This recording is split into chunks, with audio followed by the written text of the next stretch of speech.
고린도인들이여 너희를 향하여 우리의 입이 열리고 우리의 마음이 넓어졌으니 너희가 우리 안에서 두 가지 것이 아니라 오직 너희 심정에서 두 가지 것이라.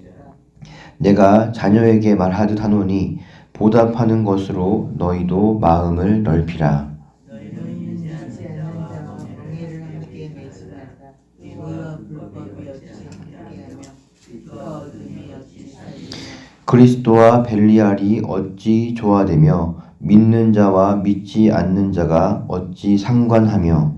하나님의 성과 우상이 어찌 칭하지가 되기 우리는 그가 대신 하나님의 성자라.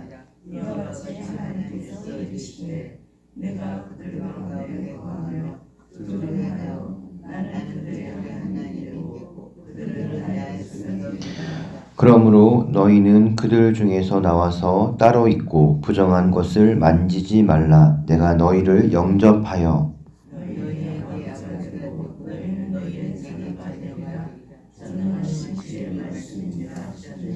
그런즉 사랑하는 자들아 이 약속을 가진 우리는 하나님을 두려워하는 가운데서 거룩함을 온전히 이루어 육과 영의 온갖 더러운 것에서 자신을 깨끗하게 하자. 아멘.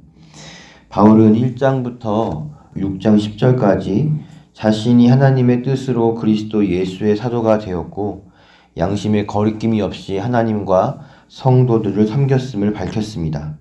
특별히 5장에서 그는 하나님의 사신으로서 하나님과 세상을 화목하게 하는 직분을 받았다고 말합니다. 6장 1절에서 그는 고린도 성도들에게 하나님의 은혜를 헛되이 받지 말라라고 권면했습니다. 여기서 은혜란 그리스도로 말미암아 고린도 교회 성도들이 하나님과 화목한 관계가 된 것을 의미합니다. 그들은 바울이 전한 복음을 들음으로 말미암아 하나님과 화목한 관계가 되었습니다.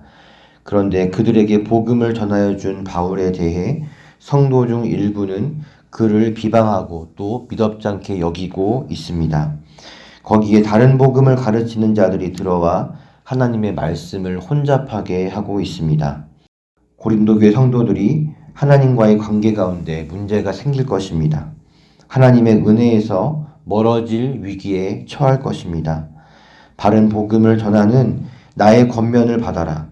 다른 복음으로 너희를 하나님의 은혜에서 멀어지게 하는 자들의 말을 받지 말아라. 이것이 바울이 하는 권면입니다. 바울은 하나님께서 맡기신 자신의 직분이 비방을 받지 않도록 모든 일에 있어서 하나님의 일꾼답게 처신했다고 밝힙니다.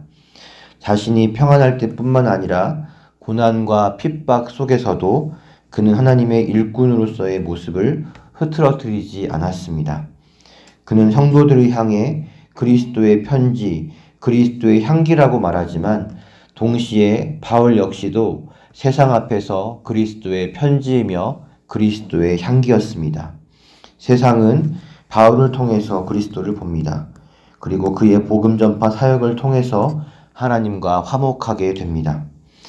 하지만 바울을 비방하는 자들의 눈에는 그가 무슨 일을 해도 곱게 보이지 않습니다. 누군가는 그를 속이는 자로 생각했고 예수님의 제자도 예루살렘 교회의 지도자도 아닌 무명한 자로 여겼습니다. 율법주의자들의 눈에는 율법과 할례를 무시함으로써 징계를 받는 자로 보였을지도 모릅니다. 거절과 핍박으로 근심이 가득해 보였을 것입니다. 줄이고 목마른 모습에 가난하게 보였을 것입니다. 하지만 하나님의 눈에 그리고 그를 인정하는 성도들의 눈에 바울은 어떠한 사람으로 비쳤습니까? 진리를 전하고 유명한 자이며 환난과 핍박 속에서도 하나님의 보호를 받으며 기쁨이 넘치고 많은 사람을 부요하게 하는 모든 것을 가진 사람이었습니다. 세상과 하나님을 화목하게 하는 바울이 정작 자신은 고린도 교회 성도들과 화목하지 못합니다. 하나님의 은혜를 헛되이 받지 않기 위해 고린도 교회 성도들이 해야 할 일은 무엇입니까? 그들에게 복음을 전해주고 그들을 양육한 바울과 화목하는 일입니다. 바울은 이렇게 말합니다. 고린도인들이여 너희를 향하여 우리의 입이 열리고 우리의 마음이 넓어졌으니. 고린도 교회 성도들이여 이렇게 수신자의 이름을 부르는 경우는 바울의 서신에서 흔하지 않습니다. 바울이 편지에서 이렇게 누군가의 이름을 부를 때에는 바울이 마음에 깊이 감동을 받았을 때, 또한 수신자를 향한 깊은 애정을 가졌을 때에 그는 이름을 부릅니다. 사도의 권위를 문제 삼고 믿었지 않게 여기는 성도들이지만 바울에게 그들은 복음으로 낳은 영적인 자식들입니다. 그는 자신의 영적 자녀와의 관계가 회복되기를 진심으로 바라는 그 마음이 고린도인들이여 라는 그 부름에 잘 녹아져 있습니다.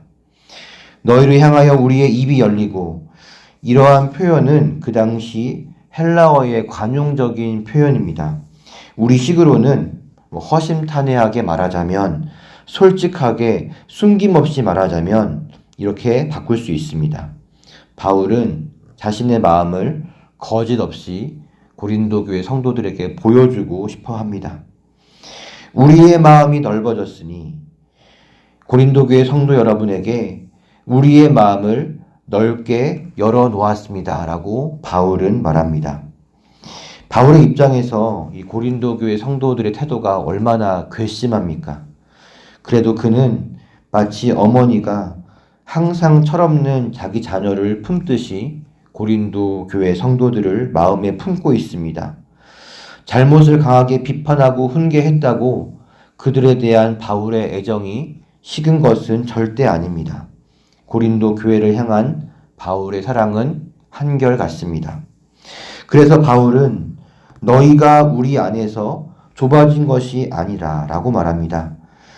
이 12절의 구절에 대한 번역 중에 현대인의 성경 번역이 가장 이해하기가 좋습니다. 12절 말씀을 현대인 성경으로 제가 읽어드리겠습니다. 우리가 여러분에게 마음을 닫은 것이 아니라 여러분이 우리에게 마음을 닫은 것입니다. 고린도 교회 성도들과 바울 사이에 이 불화의 원인이 무엇 때문이라고 지금 바울은 말하고 있습니까? 나 때문은 아니다 라고 말하는 것입니다. 나는 여러분을 미워하지 않습니다. 여러분에 대한 애정이 식은 것도 아닙니다. 여러분이 나에 대해서 좋지 않은 감정을 가지고 있어서 그런 것입니다. 고린도 교회를 향한 바울의 애정이 크므로 그는 교회의 문제점에 대해서 강하게 비판을 한 것이고 일정도 바꿔가면서 고린도 교회를 방문했던 것입니다. 그런데 성도들은 그러한 바울의 마음을 몰라줍니다. 바울도 그들을 마치 철없는 어린 아이처럼, 어린 자녀처럼 생각하고 있습니다. 13절 말씀입니다. 내가 자녀에게 말하듯 하노니. 바울에 대한 그들의 태도는 그들이 신앙이 아직도 미성숙하다는 것을 방증합니다. 어린 자녀가 부모님에게 삐져서 말도 안 들으면 결국 손해를 보는 것은 말을 듣지 않는 자녀이죠. 바울은 이렇게 말합니다. 너희도 마음을 넓히라. 감정을 상하게 하는 여러분의 태도에도 저는 여전히 여러분을 마음에 품고 있습니다. 그러니 여러분도 이제 마음의 빗장을 푸십시오. 이렇게 바울은 고린도 교회 성도들과 화목을 이루기를 호소하고 있는 것입니다. 사랑하는 성도 여러분, 하나님의 일꾼으로 세움받은 사역자에 대해 마음을 열고 화목한 관계를 유지하시기를 바랍니다. 이것이 건강한 신앙생활을 하는 비결입니다. 히브리서 기자는 성도를 인도하는 사역자와의 관계에 대해서 이렇게 권면한 바 있습니다. 너희를 인도하는 자들에게 순종하고 복종하라. 그들은 너희 영혼을 위하여 경성하기를 자신들이 청산할 자인 것 같이 하느니라. 그들로 하여금 즐거움으로 이것을 하게 하고 근심으로 하게 하지 말라. 그렇지 않으면 너희에게 유익이 없느니라. 어떤 일이든 즐겁게 할 때에 능률이 잘 오르고 결과가 좋지요. 사역자는 성도의 유익을 위해 존재하는 자들입니다. 성도와의 좋은 관계 속에 있을 때에 사역자는 즐겁게 성도들을 섬깁니다. 무엇이 성도들에게 필요할까? 어떻게 그것을 공급할 수 있을까? 성도의 유익을 위한 아이디어가 사역자에게는 끊임없이 샘솟습니다. 그 에너지는 고스란히 성도를 유익하게 하는 데 사용됩니다. 하나님께서 세우신 사역자와 건강한 관계를 유지함으로써 하나님이 주시는 온갖 좋은 것들을 풍성히 누리시는 성도님들 되시기를 예수님의 이름으로 축복합니다. 14절부터 갑자기 바울은 다른 주제에 대해서 이야기를 합니다. 그러나 하나님과의 화목이라는 주제에서 이 이야기는 맥을 같이 하고 있습니다. 14절 말씀 보겠습니다. 너희는 믿지 않는 자와 멍에를 함께 매지 말라. 이 구절이 한국교회에서는 성경적인 결혼 관계를 말할 때에 사용되는 대표적인 구절이죠. 하지만 본문이 결혼에 관해서 이야기하는 것 같지는 않습니다. 이 구절은 신명기 22장 10절에 기초한 비유입니다. 세번역 성경으로 신명기 22장 10절을 제가 읽겠습니다. 당신들은 소와 나귀에게 한 멍에를 메워 밭을 갈지 마십시오. 소와 나귀는 덩치나 힘, 기질 등 여러 가지 면에서 차이가 나죠. 그래서 이 둘에게 한 멍에를 메우면 밭을 잘 갈 수가 없습니다. 그런데 본문에서 한 멍에가 이 결혼 관계라고 가정을 한다면 본문 16절에 하나님의 성전과 우상이 어찌 일치가 되리요에서 믿지 않는 배우자를 향해 우상이라고 말하는 것과 같은데 이것은 뭔가 맞지가 않죠. 그렇다면 15절에 믿는 자와 믿지 않는 자가 어찌 상관하며 라고 말하니 불신자와 어울리지 말라는 그러한 의미로서 멍에를 같이 매지 말라는 말일까요? 바울은 고린도전서에서 이렇게 말한 바 있습니다. 이 말은 세상에 음행하는 자들이나 탐하는 자들이나 속여 빼앗는 자들이나 우상 숭배하는 자들을 도무지 사귀지 말라 하는 것이 아니니 만일 그러하려면 너희가 세상 밖으로 나가야 할 것이라.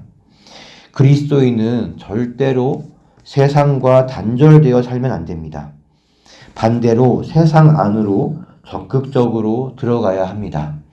믿지 않는 자들과 공유되는 삶의 시간과 공간이 있어야 우리는 그들에게 복음을 전할 수 있습니다.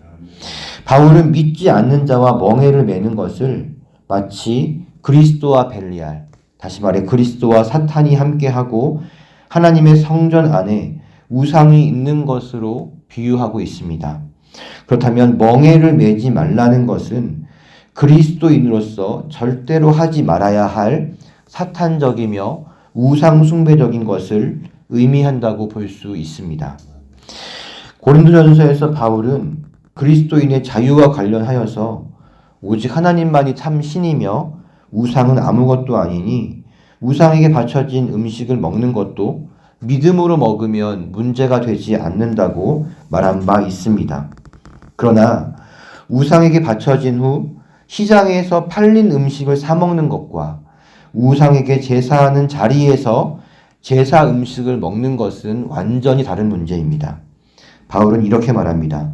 무릇 이방인이 제사하는 것은 귀신에게 하는 것이요 하나님께 제사하는 것이 아니니 나는 너희가 귀신과 교제하는 자가 되기를 원하지 아니하노라. 너희가 주의 잔과 귀신의 잔을 겸하여 마시지 못하고 주의 식탁과 귀신의 식탁에 겸하여 참여하지 못하리라. 여러 가지를 종합하여서 볼 때에 믿지 않는 자와 멍에를 매지 말라는 바울의 권면은 이 고린도 교회 성도들이 우상 숭배, 제사 의식에 참여하지 말라는 뜻으로 볼 수 있습니다. 아마도 고린도 교회 성도들 중에는 우상 숭배 의식에서 완전히 단절되지 못한 자들이 있었던 것 같습니다. 과거에 자신이 몸을 담았던 자리이기도 하고 나와 친하지만 아직까지 예수를 믿지 않는 자들을 만날 수 있는 자리가 바로 이 우상 숭배의 자리입니다. 옛날이 그리워서 발을 못 뺀 사람도 있을 것이고 사회적인 불이익을 피하기 위해서 어쩔 수 없이 그 자리에 참여하는 사람도 있었을 것입니다. 하지만 바울은 우상 숭배와 관련된 것들로부터 자신을 구별시켜야 함을 강조합니다. 먼저 그리스도인은 개인으로 또한 공동체로서 하나님이 거하시는 성전입니다. 오직 하나님 한 분만이 영광을 받으셔야 하는 자리에 구별되지 못한 하나님과 견주려는 무엇인가가 있어서는 안 됩니다. 그것은 심히 불경한 일이며 이것에 대해서 하나님은 경노하십니다. 우리가 하나님의 성전이라는 본문의 말씀은 우리에게 시사하는 바가 큽니다. 성전은 절대적으로 거룩해야 합니다. 오직 하나님만이 높임을 받으셔야 합니다. 그러나 오늘날 하나님의 성전인 교회 공동체에는 하나님이 경배의 대상이 되기보다는 위로의 수단으로 전락한 것 같습니다. 부와 명예와 권력이라는 세상의 신과 동등한 위치에 놓여 있는 것 같습니다. 주일날 교회에서만 신앙을 고백하고 예배 의식에 참여할 뿐 교회를 벗어나면서 우리는 더 이상 하나님을 찾거나 경배하지 않습니다. 불신자들과 다름없는 생활 방식을 따르고 있습니다. 16절 하반절에 나는 그들의 하나님이 되고 그들은 나의 백성이 되리라. 이것은 전형적인 언약 관계를 나타내는 표현입니다. 구원은 오직 하나님과 화목을 이룬 자만이 얻을 수 있는 것이죠. 이 화목은 하나님과 언약 관계 속으로 들어가는 것을 말합니다. 언약은 결혼과도 같습니다. 하나님 외에 다른 우상을 섬기면 안 됩니다. 그 어떤 것도 경배와 사랑의 대상이 될 수 없습니다. 죄와 사망으로부터 벗어날 방법이 있다. 이것이 바로 복음이죠. 복음의 소식을 듣고 이것에 동의한 자들은 반드시 거기에서 나와야 합니다. 우상 숭배의 자리에서 돌이켜 하나님께로 향할 때에 하나님은 그들을 영접하여 그들의 아버지가 되시고 그들은 하나님의 자녀가 되는 것입니다. 고린도 교회 성도들은 바울로부터 이 복음을 듣고 예수 그리스도를 임금과 구주로 영접함으로써 하나님과 화목을 이루었습니다. 그들은 이제 언약 백성이 되었습니다. 그렇다면 그들의 삶이 어떠한 자세를 취해야 할지는 명백합니다. 하나님을 두려워하는 가운데서 거룩함을 온전히 이루어 육과 영의 온갖 더러운 것에서 자신을 깨끗하게 하자. 이것이 바로 고린도 교회 성도들이 가져야 할 바른 태도이며 동시에 오늘날 그리스도인이 가져야 할 바른 태도인 것입니다. 거룩함을 적당히가 아니라 온전히 이루고 몇몇의 더러운 것이 아니라 온갖 더러운 것에서 자신을 깨끗하게 해야 합니다. 하나님이 요구하시는 거룩은 바로 절대적인 거룩이라는 사실을 기억하시기를 바랍니다. 이러한 바울의 권면에서 우리는 고린도 교인들이 바울과의 관계적인 측면뿐만 아니라 신앙적인 측면에 있어서도 하나님과 화목을 이루지 못하였음을 볼 수 있습니다. 세상에 발을 걸치고 타협하는 신앙, 다른 복음을 전하는 자들과 함께 멍에를 매는 신앙은 언약 관계를 위태롭게 만듭니다. 자연스럽게 하나님이 주신 약속의 효력도 사라집니다. 하나님의 은혜가 그들에게서 멀어지게 됩니다. 사랑하는 성도 여러분, 우리는 하나님과 화목해야 할 줄 믿습니다. 하나님이 세우신 사역자와 화목의 관계를 이루고 잘 유지하시기를 바랍니다. 그것이 우리의 신앙의 유익이 됩니다. 또한 우리는 하나님과 언약을 맺은 하나님의 성전이라는 사실을 알고 육과 영의 온갖 더러운 것에서 깨끗하게 하는 절대적인 거룩을 추구해야 할 줄 믿습니다. 이것은 쉽지 않습니다. 이 절대적이고 배타적인 거룩 때문에 그리스도인에게 환난과 핍박이 찾아옵니다. 하지만 하나님은 우리의 하나님이 되시며 우리의 아버지가 되십니다. 우겨쌈을 당하여도 쌓이지 않고 답답한 일을 당해도 낙심하지 않으며 박해를 받아도 버림받지 않고 거꾸로 들임을 당해도 망하지 않을 것입니다. 부활의 능력으로 하나님은 반드시 우리를 일으키실 것입니다. 절대적인 거룩을 지킴으로 하나님과 화목의 관계를 지키고 누리는 성교회 성도님들 되시기를 예수님의 이름으로 축복합니다. 기도합니다.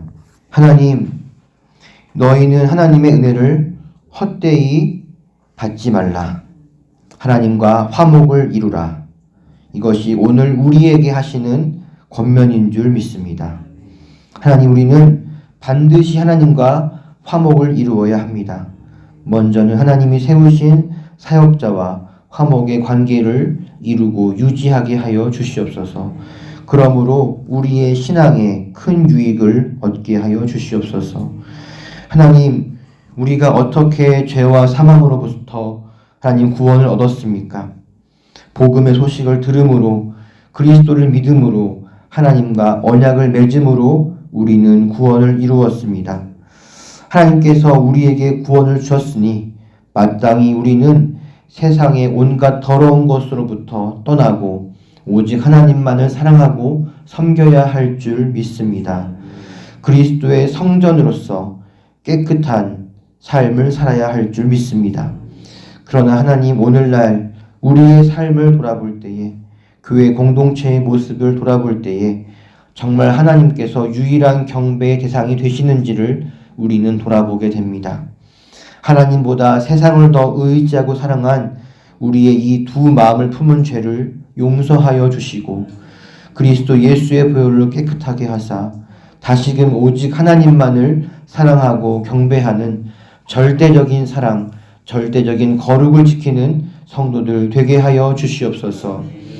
오늘도 하나님, 우리가 일상 속에서 하나님과의 언약 관계를 잘 지키게 하여 주시옵소서.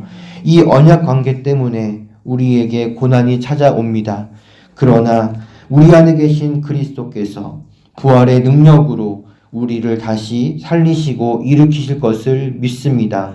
주님이 주시는 힘과 능력으로 거룩한 삶 살아내게 하여 주시옵소서. 승리하게 하여 주시옵소서. 감사하며 예수님의 이름으로 기도하옵나이다. 아멘.